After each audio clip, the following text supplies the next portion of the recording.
And in security-related matters, residents of Gregory Park in Portmore in St. Catherine are pushing back against what they say are police claims about the fatal shooting of a 33-year-old man who was in Onotobe in St. Mary earlier last week. Residents who knew the man said he was no criminal.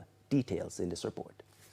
33-year-old Nikhil D'Souza, otherwise called O'Dane, was shot and killed by police in an alleged armed confrontation in Onotobe, St. Mary on Monday. But his neighbors and relatives are refuting claims that he was involved in criminal activity. Relatives say he lived in Gregory Park, Portmore, traveled for work, and was a quiet, hard-working construction worker whose death they are still struggling to accept. My son have no criminal record.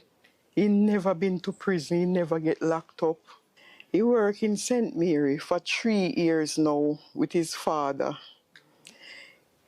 He went down on Monday.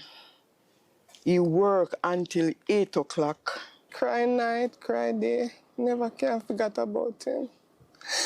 All day I cry. From Monday when it happened, I just be about it. I can't eat, I can't sleep.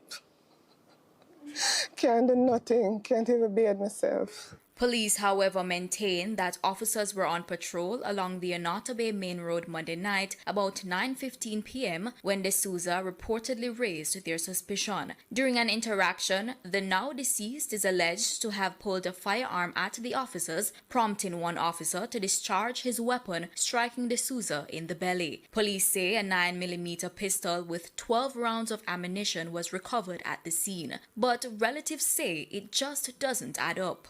In this society, the police would not give you the opportunity to even go to your waist.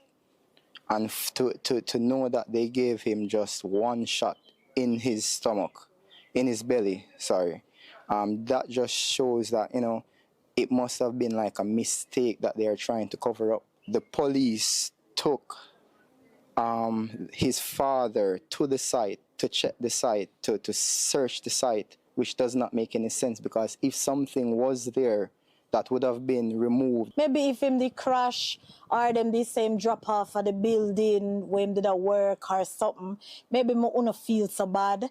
But knowing police kill him, trust me, it's unbelievable.